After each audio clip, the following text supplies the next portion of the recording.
So I want to come at this from a, from a little bit different perspective. First of all, in particular, that we kind of consolidated this morning in the discussion that we know what to do, right? We actually know what to do. So the question is really, why don't we? The question is, why don't we do what we know to do?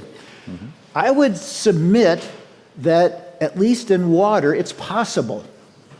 We find, and when you look around the planet, a good number of instances, a good number of well-run utilities, a good number of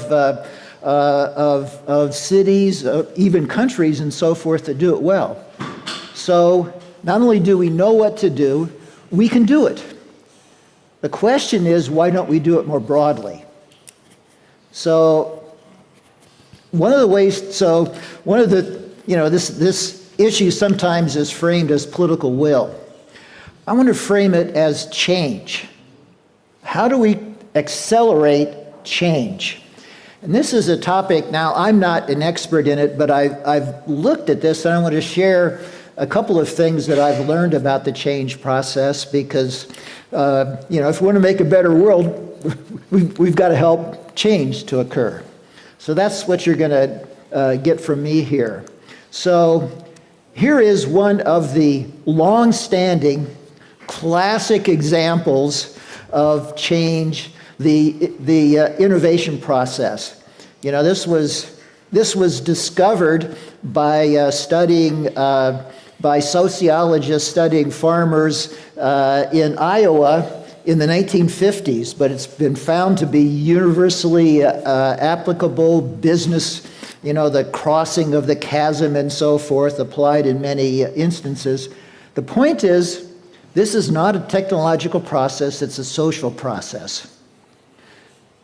My message here is we need to pay more attention to the social process. It's not in terms of creating change. What you see is it's a logistics curve, but the important point is the initial portion, which is you can view it as being exponential in function, right? It's really about creating critical mass. Exponential processes are about creating critical mass. So it's the first group of actors, but the actors have different motivations and will adopt new things for different reasons. The other point about this is that initial group, the innovators and early adopters, are like 3 to 5% of the total. You don't have to change everybody to get change.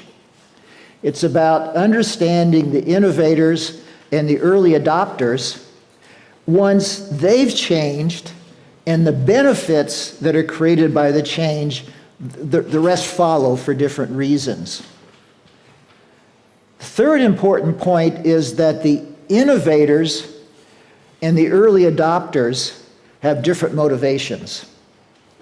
Innovators love new things.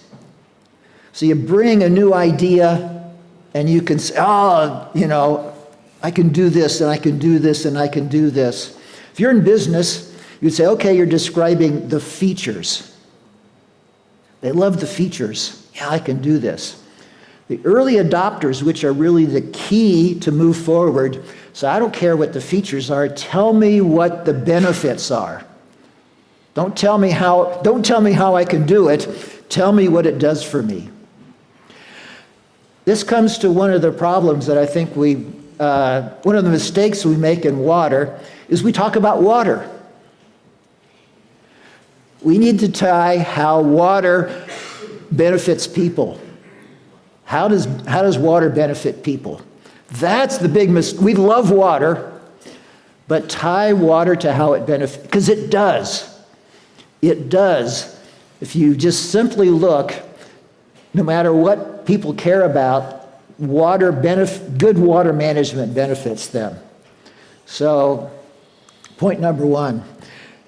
This diagram comes out of some work by by water scientists, but looking at the process by which change occurs. And this really comes from looking at actual change processes in the water sector. So it's a discussion. It's a social process. And I love this diagram that they've put together, the dialogue that goes on. I'm not going to go through the details. You guys can read a lot faster than I can, but the advocating and the contesting. I learned about this idea first. It was described to me as the rule of thirds. And this is just human nature. This is not about good or bad people. It's just human nature. That if you have enough people, some fraction just love new ideas. Now, I happen to be in that category. I love new ideas. But there's a fraction that just hate new ideas. And it's not because people are good or bad, it's just the way they're wired. So you see the discussion that goes on. Now, we see this unfolding in our politics. I'm an American. We have a presidential election coming. This is happening exactly. So is it important for Joe Biden to convince a staunch supporter of Trump to vote for him? Absolutely not. What's important for Biden is to convince enough in the middle. The thing to understand about this is, yes, there's a discussion that goes on, but you don't have to convince those that you're discussing and debating with. You convince those in the middle. You see the social process and the aspect of this. So they've actually developed then how the change process results in policy. I've heard so many times that, well, if someone would just give us the good policy. To get good policy, you have to have consensus. To have consensus, you have to have evidence. And I think we would all agree that good policy should be evidence-based, because these are complex systems, and we just think about what we should do, we're going to screw up. So I've arranged this 1 to 6, 1 starting at the bottom, to point out that this is a bottom-up process. In Spain, a lot of the things that we've talked about, they're happening. So Barcelona, we learned about water reuse. You're doing desalination. You're doing a lot of these things. The good news for Spain is that the evidence is being created. What's needed is the discussion. What's missing is the discussion. And if there's a suggestion to the foundation and to the bank, in terms of innovation, should you come out of here pushing particular technologies and so forth? I don't know if you're familiar with the idea of a force field diagram.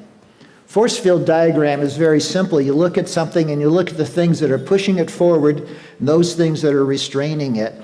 And what you find is by removing constraints is where you create progress. The constraint is the social side. This is an innovation foundation. You might want to look at social innovation. And if you want to make money, eventually bankers and investors want to make money. If you remove that constraint, you'll have plenty of opportunity to make money. If you push technologies, the constraint is still there. There's something for the bank and the foundation to think about, is where to put your effort. And I would think that in not only in water, but in the other sectors, it's removing the constraint. The constraints are the institutional and policy side, but it's a social process that changes that. We can figure out all the details, right? We're smart enough to figure out the details. You get people wanting to move forward. So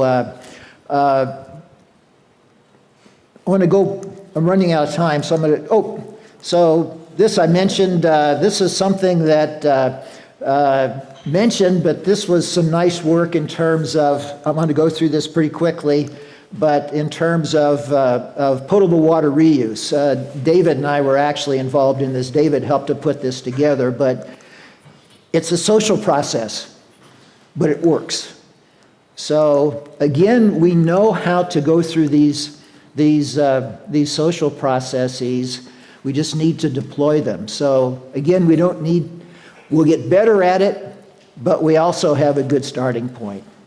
I'm going to go past this one, but I'm going to leave you with something from some of you might know Yogi Berra-isms, which is wisdom. Yogi Berra was a baseball player, one of the best baseball players in his time, but what he was really known for was these crazy sayings that actually turned out being pretty wise. So we actually don't need more smarts, we need more wisdom as we move forward. So Yogi Berra says, you've got to be very careful. If you don't know where you're going, you might not get there. We know where we want to go. The good news is we know where we want to go. Precisely no, but we know the direction. Here's one I love. I've spent most of my time as a practitioner. I'm an academic now, so in theory, there's no difference between theory and practice. In practice, there is. This is about getting on-the-ground examples, not only on technology, but these change processes. That's what's going to make a difference here, I would submit. My last is, the game isn't over until it's over. Thing about water, we're never done. Our circumstances change. Even if we had a perfect system today, tomorrow it wouldn't be perfect because things change. So it's about learning and moving forward. Thank you. Glenn, thank you.